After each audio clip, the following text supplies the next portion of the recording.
And welcome back to the Testudo Talk Podcast. We got an exciting episode for you guys today. We're going to be talking about the NFL draft from a Maryland perspective, hit on the spring game a little bit, talk about some men's basketball news, transfers in and out. We'll see what happens with all of that. I'm Emmett Siegel. I'm here with my co-host Andrew Chodes. Andrew, how you doing today? Doing well, Emmett. An incredibly busy weekend for Maryland athletics, as you said, we had the draft over the weekend, the spring game as well. Maryland lacrosse teams, participated in the Big Ten tournament quarterfinals. Baseball had a huge matchup, so just a really busy weekend for Maryland and a lot to break down and discuss. Absolutely. And we should have an episode for you guys coming probably next week with an update on some of the non-revenue sports as they push towards the postseason. But we're going to hit on the football team for the most of this podcast. And we're going to start with the NFL draft. And where else to start than the first round of the NFL draft? Deonte Banks, first Maryland player off the board. No surprise there. Taken number 24 overall by the New York Giants. Andrew, for a program that it's been a couple years since a first round pick came out of Maryland, what does it mean to have Deonte Banks taken as high as he was? Well, I think it says a lot for the program. Ever since this is the first time Maryland has had 5 picks since joining the Big Ten. I think that's a testament to what head coach Mike Locksley's done to this program. Having a first rounder in Deonte Banks, which was no surprise. He was widely expected to be a first rounder, but someone obviously that was really productive in his time at Maryland. A homegrown kid, a DMV product, which is something that is very important for the program. So really excited to see what he's able to do at the next level, and I think it's a huge step for Maryland football as a whole.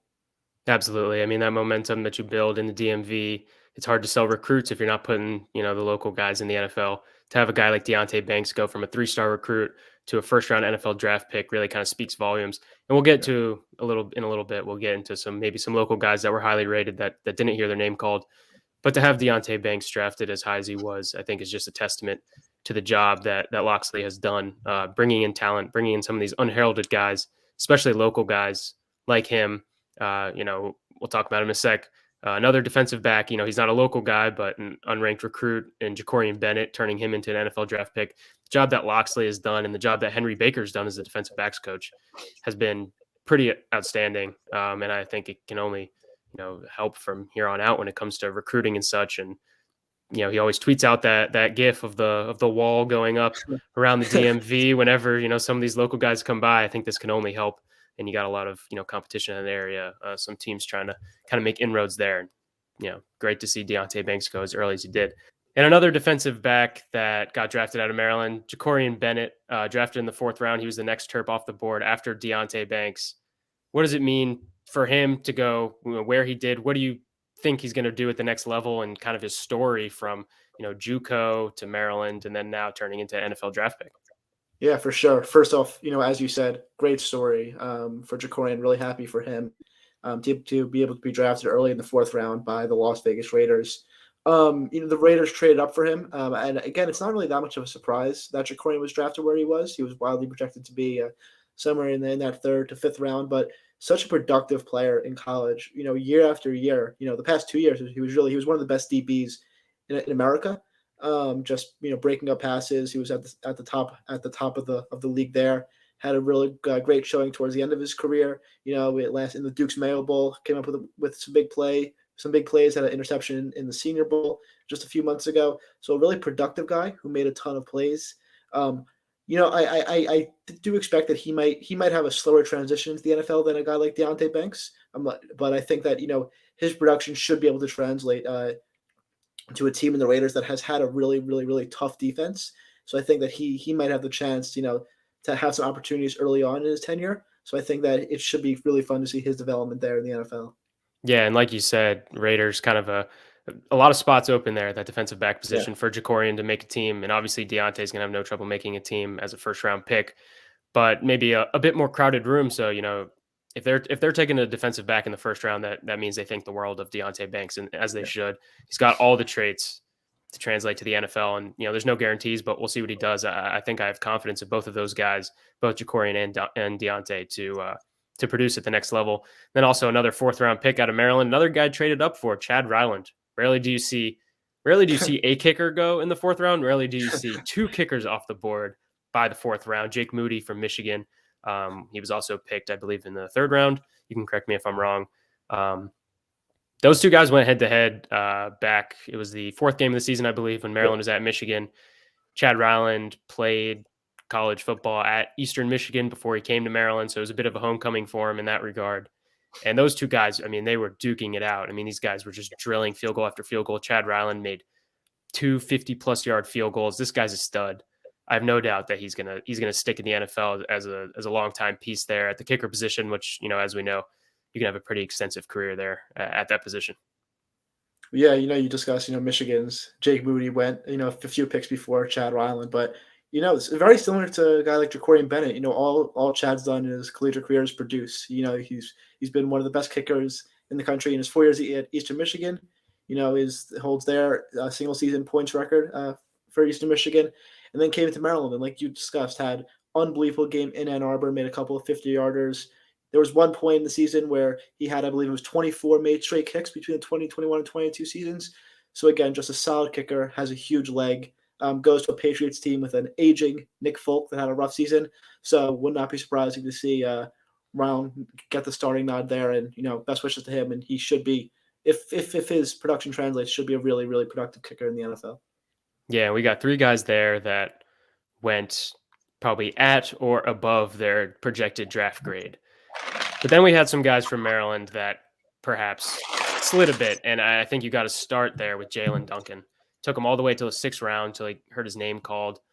Tennessee Titans selected him. Jalen Duncan was a guy that in the preseason and really in the early weeks of the season, I mean, out there in the press box at some of these games, you had tens of scouts looking at Jalen Duncan as a potential first-round pick. To see him slide this far was pretty shocking. I know that we were a bit flabbergasted by it. We were kind of watching every pick, seeing all these offensive linemen come off the board and not hearing Jalen Duncan's name. To see him slide was a bit surprising. But then you had kind of the pick me up right after that with Spencer Anderson getting picked in the 7th round. Kind of a surprise pick, a guy everyone loves in the program. Not that people don't love Jalen Duncan, but Spencer Anderson, great guy. If anyone hasn't read it yet, I would recommend reading Emily Giambalvo's profile of him in the Washington Post. It was great. Talks about his fandom of chess. Great look at him. But of those two guys, of the offensive linemen taken, those are the last of the 5 guys drafted from Maryland, Spencer Anderson and Jalen Duncan. Do either of them, their draft situation kind of stand out? Well, I mean, I think, you mentioned the Jalen Duncan kind of fall from grace, last season. Obviously, you covered the team and mentioned how there were scouts, in the press box. There was a point just a few months ago where he was projected to be a first, 2nd round pick. And even a few weeks ago, he was projected to be a 3rd round pick, and just obviously a tremendous fall into the 6th round. Maybe that provides, some sort of spark of motivation for him as he hops into training camp. But, and then you talk about a guy like Spencer Anderson. In my very short time covering the team, I've just heard so many great things about the guy as a human being. And obviously it's really awesome to see him get drafted with just a few picks left on the board to the Pittsburgh Steelers, who their offensive line has struggled, for running back Najee Harris in the past couple of years. So, kind of expect him to get an opportunity out of training camp there and bolster that offensive line. But again, I just really happy for Anderson, and I'm really interested to see how a guy like Jalen Duncan kind of takes that being drafted in the 6th round, how that translates, to the NFL. Yeah, I mean, he's got all the tools, like his athleticism for his size. I mean, I think he's about 6'6", over 300 pounds, Yeah. big body, but he moves really well for his size. But for whatever reason it was, we heard rumors that maybe his interviews didn't go well, whatever it may be, he slides to the 6th round. He's going to get a chance, obviously. You get drafted. There's, you're going to get a shot, and the Titans are going to have an opportunity for him. Their running back might be on the move. But we'll see. I was surprised to see him slip. Like you said, the most recent mock drafts had him in the middle rounds, not the late rounds. But, he heard his name called, and I guess that's kind of what matters at the end of the day. And, if he can prove it in training camp, it won't matter. It'll just be a footnote on his career. Also, he's joining, Chig Okonkwo and Sam Aquanu there in Tennessee, a little Terps trio going on in Nashville. Pretty exciting there for all the Maryland NFL fans. Mm-hmm.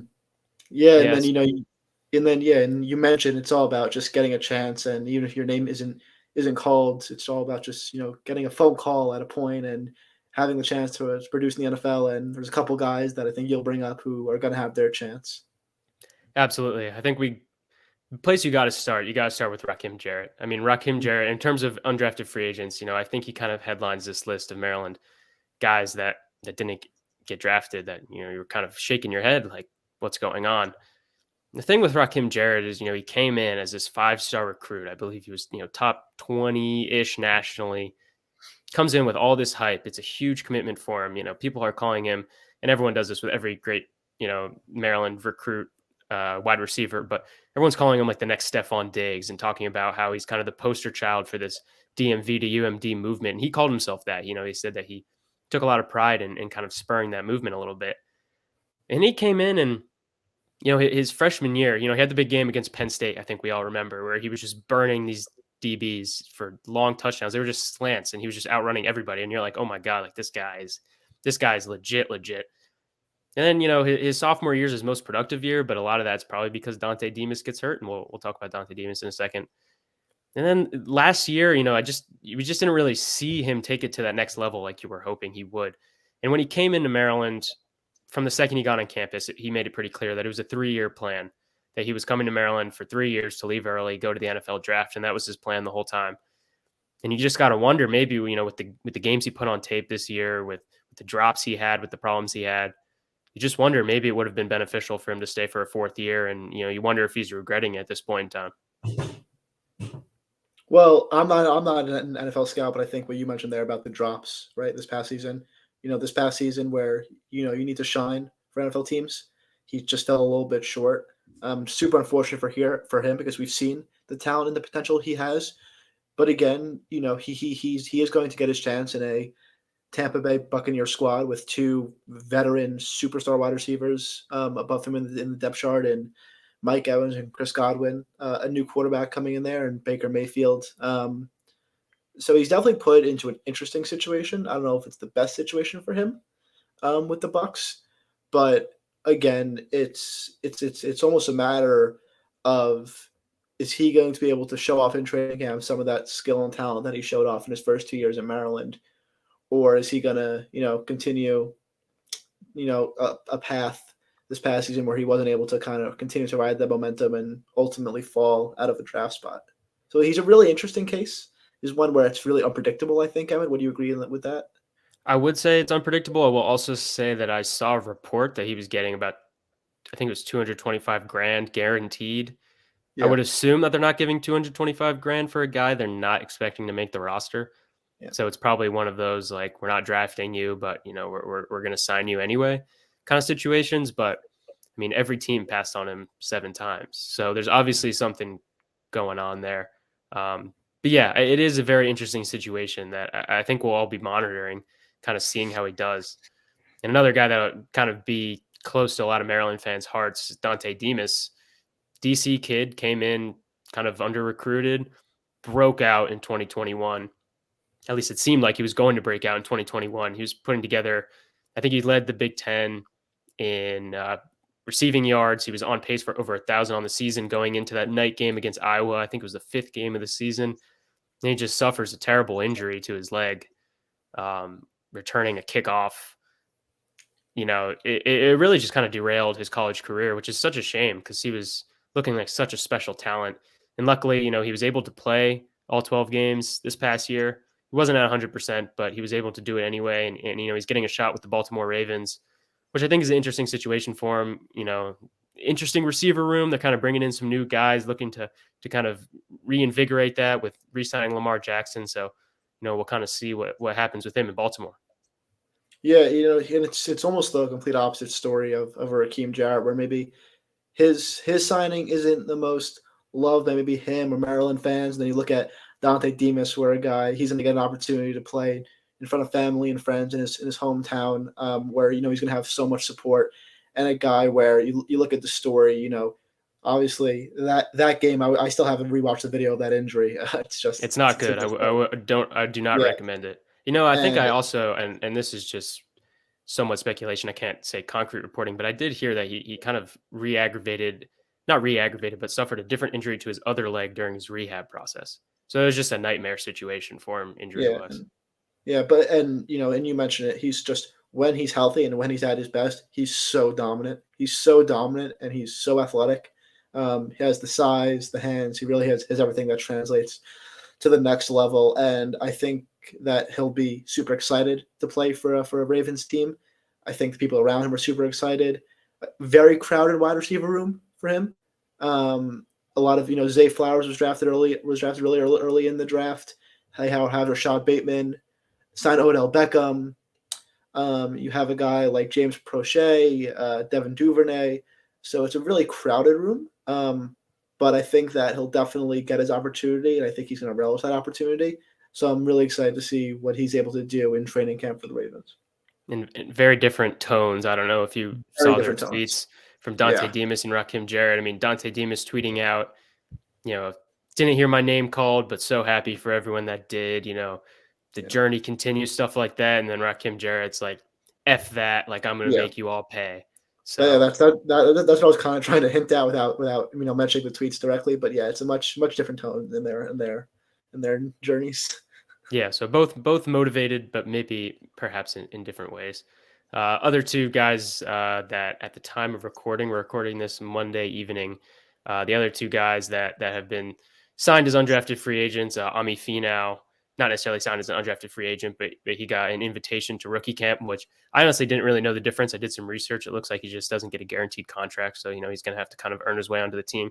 Solid defensive lineman for a couple of years, never like a huge impact player, but solid at stopping the run, and definitely can see him, maybe if he stands out, landing on a practice squad or something like that. And then Jacob Copeland, we've talked about him a lot, but interesting case of the wide receiver from Florida comes in. I think he led Florida in a lot of statistical categories, albeit in a kind of weird year for them. Never really got that much shine at Maryland. We'll see what happens with him. He's headed to the Titans, right? So, he'll be joining that group of Terps that we were talking about there. So, we'll be tracking both Ami and Jacob's time in training camp or rookie camp or whatever it may be, and kind of seeing if they stick there in the NFL. Yeah, and then obviously, if you can check on our website, but there are still a few other Terps not declared for the draft that haven't, been signed. So we have, if you guys want to go on to testudotimes.com, Emmett and I have set up a undrafted free agent tracker that will track all those movements. So again, there's about 4 or 5 guys there that will monitor their movements. Yeah, absolutely. We got a couple guys yet to be signed. We'll see if they do get signed, see what happens, and obviously we'll keep you guys updated here and on the website.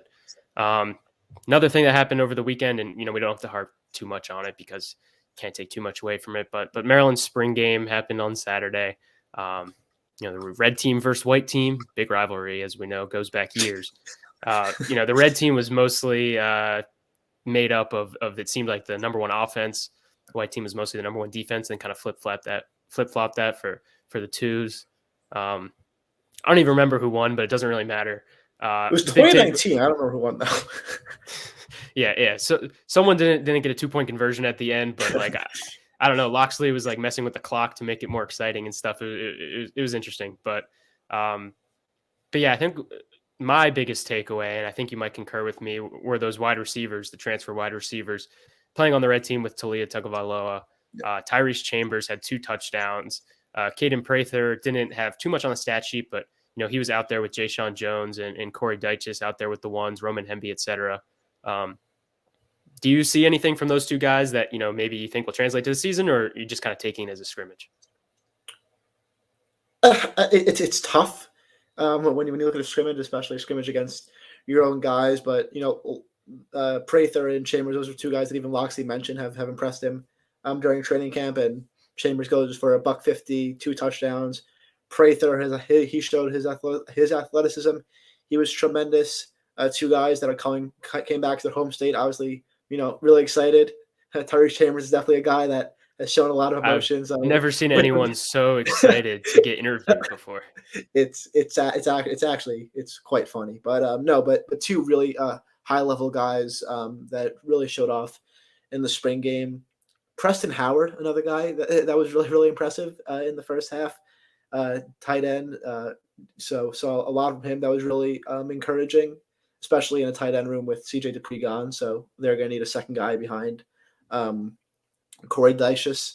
And then one other guy I would add is Cam Edge, freshman QB. I think he got 13 reps. Really impressive when he came in. Thoughts on that, Emmett?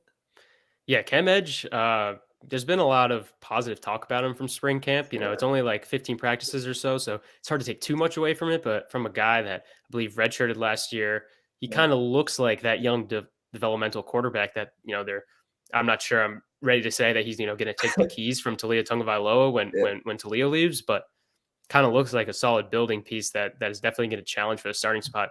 Not too long, looked really poised for a freshman out there. He had some really nice throws all over the place. I think he had one of those touchdowns to Chambers. So, yeah, Yeah. definitely impressed from by what I saw from Cam Edge. And like you said, Preston Howard looks like another young piece in the tight end room that could develop, and maybe we'll be seeing that Cam Edge to Preston Howard connection kind of build over these next coming years. Yeah. And then I think another thing we can definitely discuss is some of the injury scares we saw, and with two of the most high level prolific players on the team. Jaquan Shepard transferred from Cincinnati, one of the most talked about players coming into the spring game on defense, went down pretty early with an injury. Had the cart come out. Fortunately, Loxley, said post game that he was able to come back to the field. Didn't come in for precautionary reasons, but that was definitely a bit of a scare. And then also, Tarheeb still went down with some sort of, it looked like an arm or a hand injury. Yeah, he tripped And over, I think it was yeah, Caden Prather, and you couldn't really tell. It yeah, looked like he landed on his side or something like that. yeah. And obviously one of the veterans, on defense for that Maryland team. The good thing is we have a few months until the opener against Towson, but still definitely not the best sight to see, especially some of your most high level guys that are sure starters. But that was definitely a scare coming in. But thankfully, it looks good on Shepard's part, and there's plenty of time on the Tarheeb still front. Emmett, any other takeaways you got from this game? Not really. I mean, the offensive line, we got a kind of a look at what it might be when the season starts in the fall, but there's so Yeah, much time between now and then to kind of figure that all out that I'm not taking too much away from it. I mean, you saw two transfers. You saw Corey Bullock from NC Central out there with the ones. You saw, I'm gonna hope I pronounce his name, Gottlieb Ayedze, maybe. I know they call him Gotti. I'm just gonna go with that. Um, you saw those two guys out there on the starting offensive line with DJ Glaze, Emilio Moran, and Eric Harris. None of those three guys super surprising. So I'm not taking too much away from the spring game personally. I kind of just looked at it as a glorified scrimmage, but yeah. And then from what we saw, it looks like Loxley is going to want to have a lot of a huge veteran presence on both sides of the line of scrimmage. A lot of upperclassmen. That was definitely something that we can take away. But again, so much time until the beginning of the season. So much can change. yeah, and I don't want to jump the gun because I admittedly it's so many things to keep up with, but the transfer portal I believe closed today. So I think Maryland's in the clear then with Talia and Jay Sean Jones coming. I think they will be back next year. I think we can confirm that now, barring Yes, we some. can. Yes. Yeah. Okay. I think it's fair to debunk some Toledo rumors that came up a few days ago. Yeah. Some things are swirling, but it doesn't look like they have legs. Well, speaking of transfers, got some men's basketball news. Not the big fish yet. We'll get to that right at the end of the show. We'll hit on that real quick. But Maryland's got a new guy coming to the roster, Jordan Geronimo, Indiana transfer, 6'6", 7-foot wingspan, ultra athletic, former top 100 recruit. He never really got too much run at Indiana in his 3 years there because of the COVID year. That means he has 2 years of eligibility, I believe. But super talented guy, and it's hard to blame him for not seeing the court much. I mean, he's sitting behind Trace Jackson Davis, probably. I mean, Kevin Willard loves Trace Jackson Davis, called him the best player in college basketball by far. I think he went as far as to call Indiana like a one-man team last year. So, hard to blame him for that. But yeah, Jordan Geronimo, the way I look at it, and feel free to disagree with me, but I kind of look at this as a higher upside Patrick Emilion. I look at it as a more athletic guy. He's not going to shoot the ball. He's not going to shoot the lights out of the ball. You're probably not taking him as a way to, fix something up in the starting lineup. I'm not really seeing that, but a guy that can come off the bench, super athletic, high upside, and can provide valuable minutes, especially on the defensive end, which is something that Kevin Willard really, really kind of harps on. Yeah, you said super athletic guy from what I've been reading about, from some Indiana sites, a ton of upside, super athletic, and a guy that we can probably assume that can rotate in the 3-4 position. With Dante Scott, you mentioned the Pat Emilion, that little rotation among the small forward position. So a guy that you can probably bank on getting somewhere in the 10 whatever minute range can be a valuable piece off the bench. I think you'll go into this a little bit. Maryland, with Geronimo's transfer, they are currently one scholarship spot above the limit. So the Terps will need to send one guy in the portal and remove a scholarship. I think you have a little more information on that. Yeah, I mean, I can't. Nothing's been officially announced yet, I don't think. But I mean, there's one guy on the end of Maryland's bench that I think most people can kind of infer who I'm talking about. Has been rumored about transferring. That is kind of actively looking elsewhere right now. And Kevin Willard's going to obviously make the scholarships work. He's not going to take someone and then say, oh, never mind, we don't have the scholarships for you. So obviously, he knows that someone's on the way out. I think we should. I don't know if there's anything else we want to hit on with Jordan Geronimo. I don't know if there's too much to take away from it. I mean, he's just kind of filling a spot. I think the other thing you can take away, I think it's kind of interesting. I think it's kind of important for Kevin Miller to get a guy from inside the Big Ten. An in conference transfer. I definitely think is good for Willard early on in his tenure. But besides that, I think we kind of hit everything about Geronimo. Yeah, also Geronimo he's from New Jersey. He's from Newark. He played up in New Hampshire, played high school ball up in New Hampshire. But I'd assume that him and Kevin Willard have a prior relationship. So, he's always tapping into those. But if you want to talk about in-conference transfers, we got the in-conference transfer. Hunter Dickinson. We don't really know anything super concrete yet. To me personally, from what I've been able to gather, it kind of seems like a Maryland and Kansas race with a couple other schools kind of hanging around. That's what it seems like to me from what I've been told and from what I've seen. I don't know if you have anything else on that, but I think just to put it out there, the bottom line is nobody knows Hunter's decision right now. Nobody knows his mind. So anything you see on the internet, whatever, if it says he's going here, that's just not a known thing. Obviously, wherever he goes, he's going to transform that program. One of the most prolific players in America. And again, I completely agree with you from what I've been seeing. Seems like a Maryland, Kansas head-to-head race with Villanova. I was going to say maybe throw Villanova in there as well. Villanova lurking. I mean, he was there last visit. So kind of lurking on the outside there. But again, it does seem like he is going to announce his decision sometime this week, as early as tomorrow was reported by 24/7 in Kansas. But again, it's not worth speculating. The decision is coming, very soon, and we're not going to discuss what it could mean for Maryland because this can be all moot if he decides to go somewhere else. But again, wherever he goes, it genuinely has the potential to change college basketball. Seeing one of the biggest players in the country enter the portal and go to a program, we're literally seeing college basketball change before our eyes.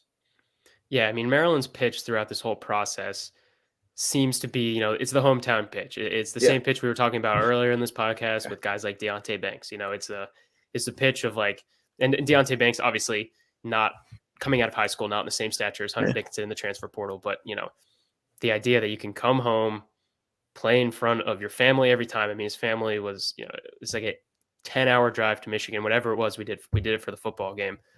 It's a long drive. It's probably a flight to be able to drive to the games, to be able to play with your high school point guard, to be able to play for your high school coach, who's an assistant now at Maryland, Mike Jones. That's a serious pitch. And from what I've been able to gather, it seems like the NIL, which was a big concern, it's not the end all be all. Like they're going to fundraise it. Like they might not be able to match Kansas, and they might not be able to match Villanova. I've heard that Jay Wright's involved in Villanova's NIL situation, not as a booster, but that just seems like a weird situation for him to like, hi, I'm Jay Wright and I'm not going to be your coach, but like whatever it is, Maryland will figure out the NIL situation if Hunter wants to come. We'll see what happens. I think if Hunter wants to come to Maryland, he's coming to Maryland, right? I think that kind of needs to be. They'll move earth to make it happen. Exactly. Kevin Willard will make that. Like you said, there'll be another scholarship over the limit. Someone will get forced out, and it's unfortunate. but it's the way it works, unfortunately, in this business. It is a business, and all so hypothetical, all speculatory, but Maryland, it does seem, is in his top three alongside Villanova and Kansas, and that decision should be coming sometime this week. So something that we know all you guys will definitely be on Twitter scrolling, find the information at, but something that we'll be on top of and feeding you guys information as we learn about it. yeah, absolutely. We'll keep you guys updated here. Once again, we'll keep you guys updated at testudotimes.com. I think that's everything for us today. Not too long of a podcast. We just wanted to recap the draft, recap some of the latest news. Andrew, I don't know if you have anything before we sign off, but I think that's all from me. No, I think we covered everything. It was a nice hopping on the pod again for episode 2, and hopefully we'll be back soon next week.